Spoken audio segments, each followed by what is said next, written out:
The applause hadn't even faded when I saw my name still glowing in gold on the ballroom screen. Strategic Excellence Award. Meredith Shaw. The Ritz-Carlton in Denver buzzed with champagne and flattery.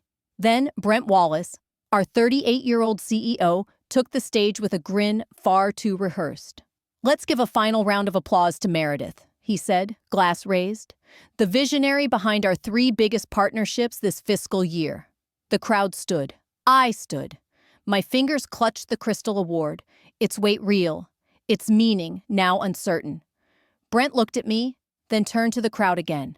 "And tonight," he added, pausing just long enough, "we not only celebrate Meredith, we say farewell." Laughter rippled, uncertain, nervous. He didn't flinch. Effective immediately, Meredith will be leaving Terravine Solutions as part of our leadership transformation. I didn't move. Couldn't. A fork dropped. Someone gasped. An HR director mouthed, "Is this real?" The music played on. Then the screen behind me shifted. My name vanished. A video began. Soft piano, stock footage, and smiles. Then her face. Chelsea Park, a mid-level manager from our Austin office. In the video, she shook Brent's hand, laughing. The words, "Meet our new head of strategic partnerships." I had mentored her, protected her. Now she stood smiling in a tribute meant for me. No explanation, no warning, just erasure, perfectly timed. Brent lifted his glass once more. "Here's to bold transitions." He walked off stage, and I stood there, still holding the award. Alone in the spotlight. The timing, the smirk Brent Wallace gave as he stepped off the stage. I wasn't being honored. I was being erased, beautifully, publicly, and no one said a word. That night, I learned applause doesn't always mean respect. Sometimes it just means they're glad to see you go. I didn't cry, didn't storm out, didn't throw the award at Brent's smug face, though every muscle begged for it. Instead, I smiled, tight, unshaken. The kind of smile you wear when 300 people are watching and you refuse to bleed. They say betrayal is a knife in the back. But this was a wine glass in one hand and a knife to the throat, served under chandelier lighting. I walked off stage slowly, but my mind was racing. Not grief, not yet. Just cold questions. Why now? Why this way? I knew Brent was threatened the moment he arrived 6 months ago. The board had hired him to modernize Terravine. Young, slick, empty charm. He smiled at everyone, but watched me like a rival. I welcomed him, included him in high-level briefings, invited him to strategy meetings. Then he began removing me, project by project. The Halberd file? Reassigned. The summit keynote? Canceled. Even the Polaris pitch was passed to someone else. They called it restructuring. I called it erasure. Still, I delivered Halberd. Then Polaris. And finally, Adair, the white whale. $480 million in new deals, all mine. But Brent took the stage like he'd landed them himself. Now, in the hallway, applause fading behind me, I pulled out my phone. I meant to check my calendar. Client follow-ups, contract notes, Adair's final draft. Instead, one message blinked at the top of my screen. Subject: System deactivation notification. Timestamp: 2 days ago. Dear Meredith, as per executive directive, your Terravine email, calendar, and internal access were revoked at 6:30 a.m., effective 2 days prior. This action is part of your upcoming transition and will remain in place moving forward. 2 days ago, before the award, before the stage, before Brent smiled and toasted my excellence, I was already gone. The heat that climbed through my chest wasn't confusion. It was fury. This wasn't last minute. It was orchestrated. My access revoked. The tribute video cued. Chelsea filmed and smiling, ready for the handoff. He never planned to keep me. He needed my name to close those deals, my face for the headlines. And then, quiet removal before I became inconvenient, too respected, too visible, too much. What burned wasn't just that he used me, it was that I had let him. I'd seen the signs, ignored the patterns. The chaos in the ballroom was deafening, but inside me, only stillness. Not peace, not yet, but precision, like standing inside a storm you designed yourself. That night, I sat on the edge of my hotel bed, the Crystal Award still boxed beside me, and I replayed everything. Brent's voice, the tribute, the cold applause. What he didn't know? I had already planted my escape, nearly a year ago, with Halberd, with Marjorie Lane. I didn't flinch. I just looked Marjorie in the eye and asked for a favor. A clause. One line buried deep in legal. A key person termination option. If I, the lead negotiator, was removed without formal cause, Halberd could walk. It wasn't just self-preservation, it was ethics. If this story moved you, stay close, because the next chapter unfolds soon. Tap subscribe so you don't miss what happens next in the journey, not just mine, but maybe yours too. Marjorie didn't hesitate. If they lose you, we lose interest. The deal closed 2 weeks later. Terravine's board celebrated. Brent, still the shiny outsider, smiled for cameras. But in private, his eyes said something else. I see your power now. Months later came Polaris Freight. Their CEO, Raymond Cho, was cautious, burned before by team shuffles and broken promises. I made the same request. Quiet, clear. He blinked. No one's ever asked me to write in loyalty like that. Then maybe, I said. No one ever meant it. He signed within the hour. Finally, Adair Trust, the crown jewel. Their chairwoman, Eleanor Green, had weathered decades of betrayals. When I presented the clause, she didn't flinch. Brent won't like this, she said. I shrugged. Then, he shouldn't fire me. She smiled, not kindly, but knowingly. Let him. We'll be watching. Every clause passed legal review. Neutrally worded, in the event of unplanned transition of designated liaison personnel, client reserves right of review and voluntary withdrawal. No alarms, no flags, just a quiet tripwire, tied to one name, Meredith Shaw. Brent signed them all, eager to claim the wins, too eager to read the fine print. The press cheered, the board applauded, and the numbers climbed. Real power doesn't live in headlines. It hides in the footnotes. That night, in my hotel room, I reopened the PDFs, contracts saved to a private cloud Brent never knew existed. I didn't smile out of revenge. Not yet. Just quiet satisfaction. He thought cutting me would be clean, efficient, silent. But he lit the fuse himself. And those contracts? They were never his to keep. I didn't cry when I got home. Oh, it hurt. Humiliation stains like red wine on silk. But Brent hadn't earned my tears. The city buzzed outside like nothing had changed. But inside, I knew everything had. I slipped off my heels, unclasped the Crystal Award, and placed it face down on the counter. Strategic Excellence, Meredith Shaw. Strange how recognition always shows up right before erasure. Then I opened the drawer. The second laptop, the one Brent didn't know about, blinked awake. One logo pulsed. Clarity Point Group. Not a side hustle. Not a dream.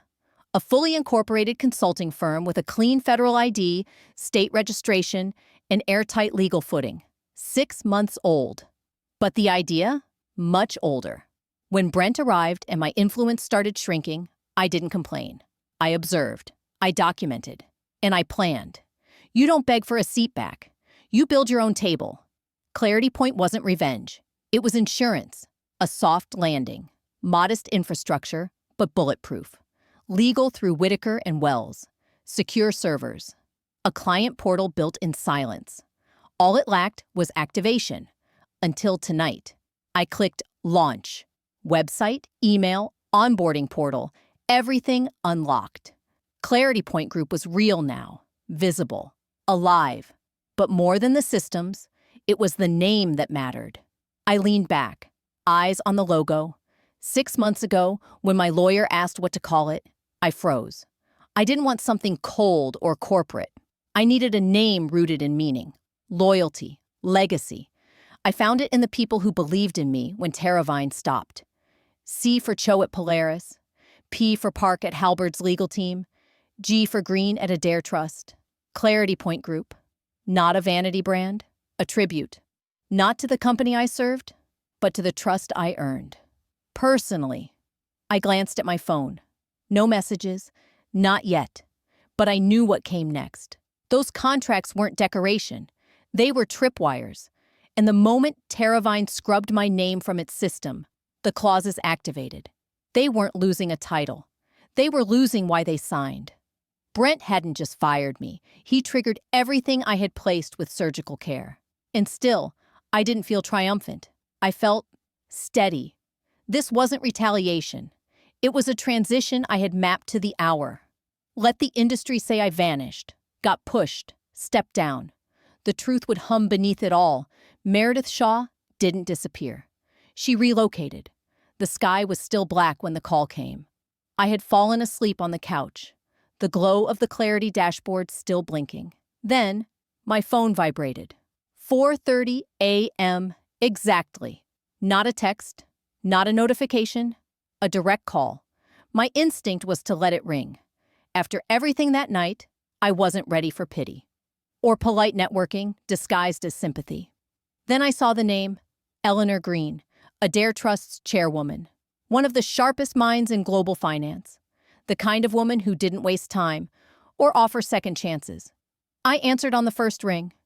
"Meredith," she said, voice calm, alert, like she'd been up for hours.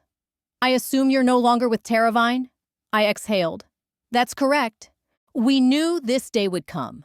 She didn't apologize. Didn't ask if I was okay. Just clarity. The kind that comes from seeing power shift and knowing exactly what it means. "We've been watching," she said. "The restructured teams, the pulled deals, the tone shift after Brent arrived. A beat. Frankly, we expected them to hold on to you longer, but arrogance makes people sloppy." I didn't respond. I didn't have to. Her words didn't just reassure, they confirmed what I'd long suspected. Then the pause, that silent line between before and after. "We're done with Terravine," she said. "You already knew that. What I want to know is, are you ready to lead?" My breath caught. I glanced at the laptop, still glowing, the folder of contracts, the notes I'd written weeks ago, all prepared for this moment. "Yes," I said quietly. No caveats, no fear, just the answer I had built for. "Yes." "It's agreed," Eleanor said. "Our legal team will begin transition immediately. You'll hear from my chief of strategy before 8. We want to be your first client, and your anchor." I closed my eyes. Not in disbelief, in relief. The late nights, red-line contracts, quietly building a business no one saw. It hadn't been wasted. It had been recognized, respected, and now, chosen. "I look forward to working with you," I said, voice calm. "I never doubted you would," she replied. "Welcome back, Meredith." The line clicked off. Silence followed. But this time, it felt full, heavy with possibility. I sat for a moment, staring at the Clarity Point Group logo. Then, finally, I exhaled. This wasn't revenge. It wasn't rebellion. It was validation. The rarest kind of recognition in corporate life. Being seen for who you are, not just what they used you for. The sun hadn't risen, the headlines hadn't changed, but everything else had. And the first domino had just asked me to lead. By noon, I returned to Terravine's downtown office.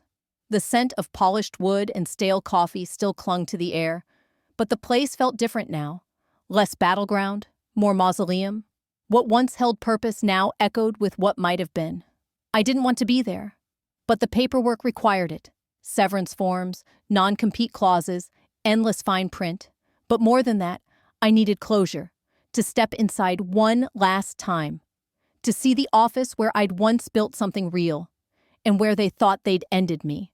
When the elevator doors opened on the top floor, I stepped out. Rows of quiet desks stretched ahead. A few employees tapped at keyboards, but didn't look up. I didn't expect them to. It was always the quiet ones who noticed. And silence says more than words. I walked toward my old office. The hum of air conditioning was the only sound. Then I saw it, or rather, felt it. My name, once etched in gold on the door, was gone, replaced. The door stood open. A young woman sat behind my desk, sleeves rolled casually, phone to her ear, comfortable, settled, laughing. "Yes, I'll handle it. No problem at all," she said, fingertips resting on my desk. Her tone was breezy, relaxed, so different from the weight I used to carry here. Always proving, always holding things together. Her nameplate caught the sunlight. Eleanor Hurst. A name I didn't know, one that could never mean what mine once had. Yet, there it was. She'd taken my place without hesitation, without acknowledgement. I stood in the doorway for a moment, just watching. My chest ached, not in anger, not anymore.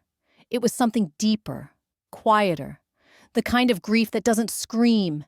It lingers like an old song in a silent room. I didn't speak, didn't move. I simply watched her take up space I once fought for. And in that stillness, I felt it. Not fury, not loss, just the calm weight of something I had to let go. It wasn't defeat, just reality. People move on. Your work gets replaced by someone younger, someone more agreeable. It had been that way since day one. As I turned away, the weight of that nameplate, Eleanor Hurst, stayed with me. She'd now make the calls, sit in the chair I once protected. But I wasn't angry, not even surprised. Just a quiet ache that would take time to fade.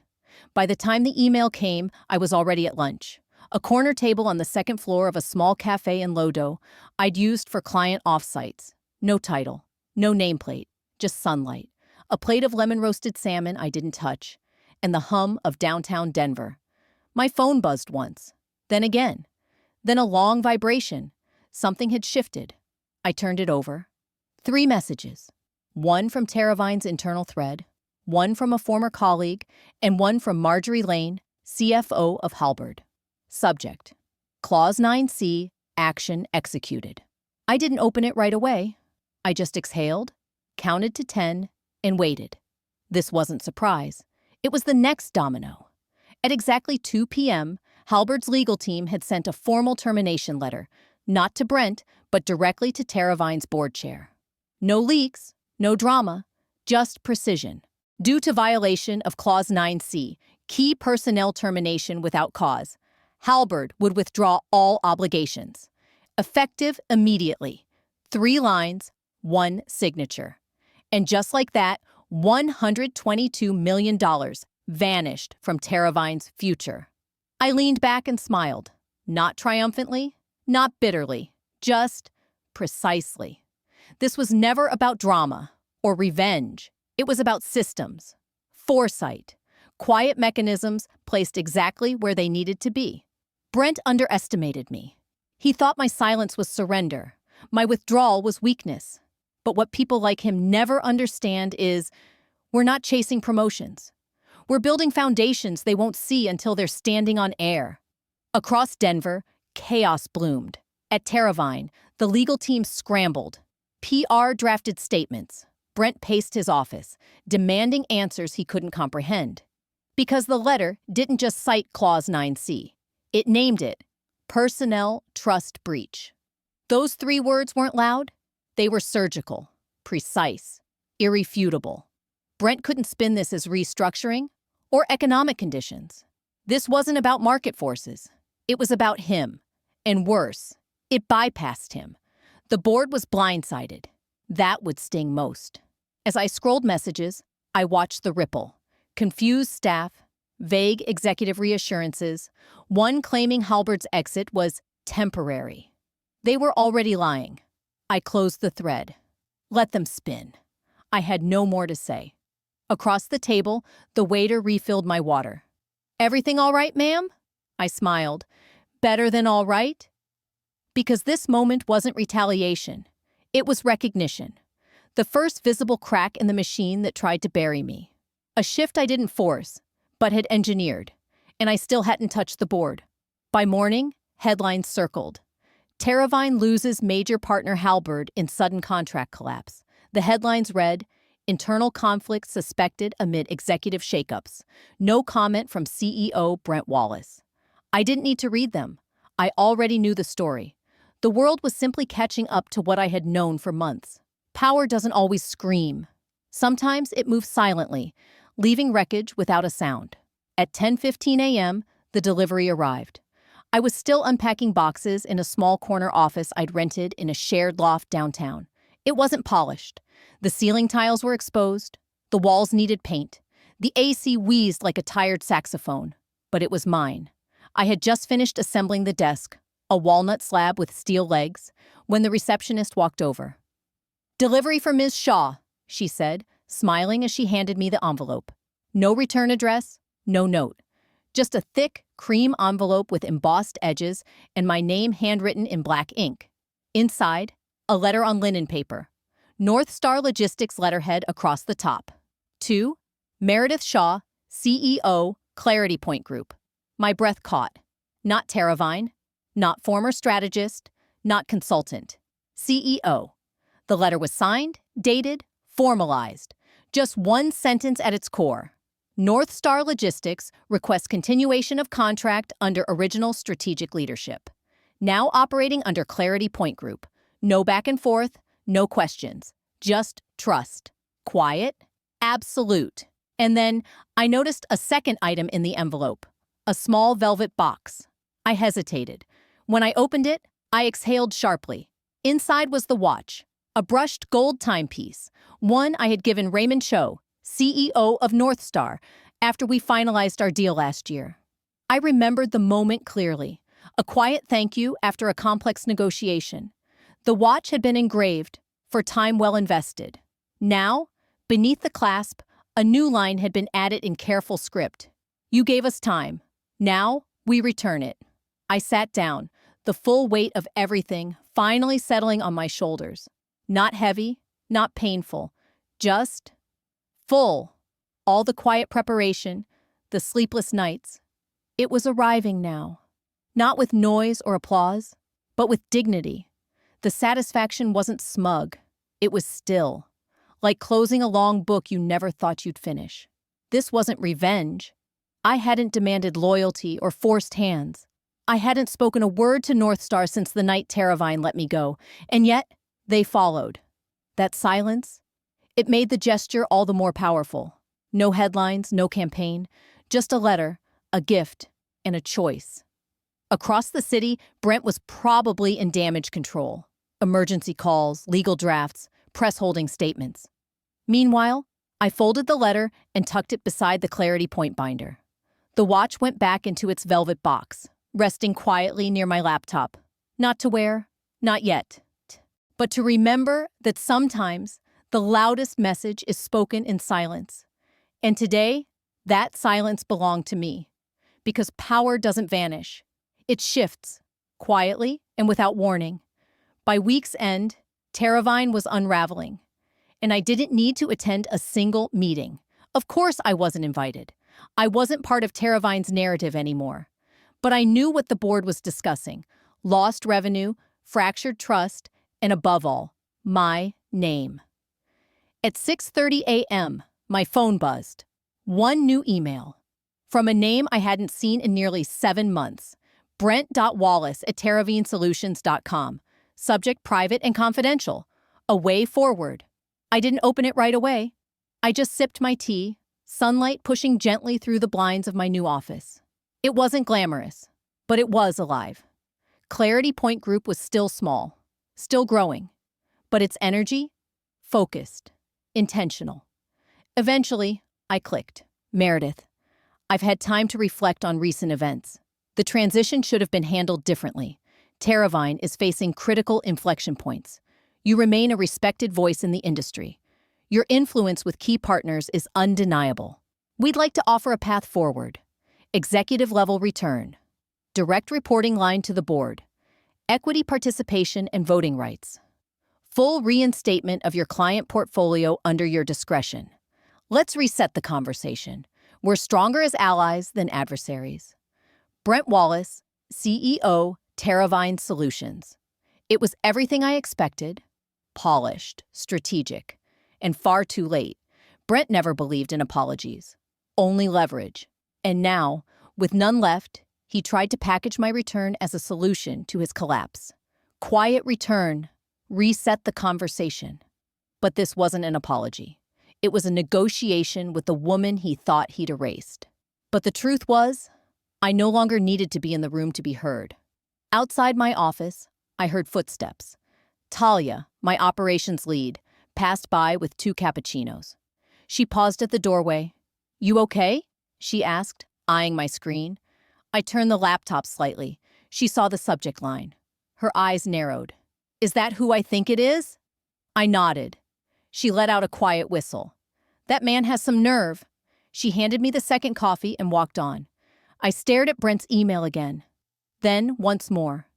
And then, without flourish, I opened my settings. Auto response. "This account no longer exists. No need for a reply." I clicked save, archived the message, closed the laptop. Brent would check his inbox later, expecting a reply. Instead, he'd find silence. He'd forward it. Ask his assistant, "Did she see this?" Call the board. I reached out in good faith. He'd spin silence as indecision. But it was rejection. Complete. Final. And the best part? I never raised my voice. At Terravine, they trained me to stay polished, strategic, quiet. Now, I was the storm. They thought cutting me ended my power. But by the time Brent's email arrived, Clarity Point Group had already secured 2 new clients, hired 3 key people, and finalized its advisory board, including Eleanor Green. Brent never saw the truth. The power he tried to control had never belonged to Terravine. It had always been mine, and now I held it fully. Brent tried everything: spin calls with select reporters, a memo to Terravine's staff about values in transition. It read like it had been ghost-written by PR interns. Hollow. Context-free. But no amount of damage control could stop what came next. At 9:15 a.m., my phone buzzed. Maya Hensley, senior correspondent, East Coast Business Review. I hadn't seen her name in years. Maya was known for precision, not gossip. Profiles? The kind that reshape reputations. We'd last spoken at a Columbia panel on ethical finance. She asked hard questions, even in passing. Her message was brief. Check the front page, print and digital. We followed the breadcrumbs. You should see it before Brent does. I didn't reply. I didn't need to. I opened the ECBR site. The headline was already trending. The Quiet Architect, How Meredith Shaw Built Clarity Point Group while still at Terravine, and why it was legal. All along, I scrolled. Steady breath, steady heart. The article opened with the familiar. My departure, the client exits, the silence. But then it pivoted. Maya had done her homework. Deep homework. She spoke with my former attorney, the state registrar, old colleagues. She mapped Clarity Point's formation, 6 months before my termination. Built entirely on personal time, nights, weekends, off-site conversations, no clauses breached, no IP stolen, no misconduct, just strategy, just foresight. And every word of it, verified. Because I hadn't needed headlines to make a point. But now, the headlines had found me, with clear legal consultation at every step. And then came the line, one single sentence. Buried 2/3 into the article, the line that would set the industry on fire. She didn't break the system. She simply outgrew it. Those 10 words unraveled years of whisper campaigns. Because now, the truth was public. I hadn't gone rogue. I hadn't sabotaged anything. I had simply planned for the moment I knew was coming, the day Terravine would try to erase me. And I had built something stronger, smarter, in the background. Brent Wallace couldn't claim I breached confidentiality. He couldn't say I stole clients. He couldn't even cry non-compete. Because I never signed one. He'd been so fixated on managing perception, he forgot to protect the foundation. And now, the entire industry knew. Talia burst into my office, tablet in hand. "Have you seen this?" she asked, eyes wide. I nodded. She smiled. "You look calm." "I am," I said, scrolling. "It's not news to me. It's just news to them." Marcus stepped in behind her. "Investor line just doubled, and we got a note from Greenlight Equity. They want to quote the article in their annual report." I paused, not out of shock, but because of the symmetry. This wasn't just image repair. It was print-delivered vindication. I want no comment, I said. No posts, no tweets. Let the article speak. You sure? Absolutely. They nodded and left quietly. I sat back, alone, watching the article ripple across LinkedIn. Let them talk. Let them finally see, in inboxes across the country, the part of me that had once fought so hard to be recognized, no longer needed to. The truth had found its way into the light, not because I demanded it, but because it was time. The first signs were quiet. A missed investor call, a vague memo from Terravine's board chair, a canceled stakeholder webinar. But those of us who'd played this game long enough recognized the pattern. Terravine Solutions was spiraling, and Brent Wallace had run out of mirrors to deflect the collapse. By week's end, their valuation dipped 39%. Forecasts were pulled. Renewal talks froze. Internal teams went dark. Late Thursday night, a one-line statement dropped. The board has convened a closed executive session regarding urgent leadership matters. No names, no details. But we knew. I was still in my Denver office at Clarity Point Group when my ops lead, Talia, forwarded a leaked memo. It was nearly midnight. The office was silent. But I stayed. Not because I had to, because I could. Power on your terms feels different. Talia's subject line read, "It's happening." The leaked document confirmed it. Emergency board meeting, voting agenda, executive termination, Brent Wallace. A virtual session, no cameras, no town hall, just 10 directors staring at glowing screens, facing what they had enabled. There was no farewell speech, no applause, no exit interview. Brent didn't speak. He just stared into the lens, jaw locked. 7 votes to remove, 3 abstained. No one defended him. He signed the release and logged off. Silently. Just like I had. Only I wasn't ending. I was just getting started. Wexley never issued a press release. No farewell post, no thanks. Just silence. By morning, Greg's name had vanished from the executive page, replaced by 2 words, interim assigned. That name, David Lang. The same analyst I once quietly recommended to Wexley's board. A man Greg had dismissed as too academic. Now, he was the one in charge. Talia walked into Clarity Point's Denver office with her usual grin. "Check the headlines yet?" she asked, handing me coffee. I nodded. "He's gone." "No LinkedIn essay? No farewell tour?" She smirked. "Just stillness," I said. Later, I opened an email from David. No title, no signature, just, "Thank you, Meredith. You saw something they didn't." The board remembered. "If you're open to it, I'd like to talk. Not for Wexley's sake, but for the industry's." I let the message sit. Not because I needed anything from him, but because it marked the arc's quiet closure. 6 months after they erased my name, it was on the invitation. Clarity Point Group. Public launch. We hosted it in a restored brick loft in Denver. No flash, just purpose. I spoke with no script. This isn't retaliation, it's restoration. We're not here to disrupt. We're here to correct.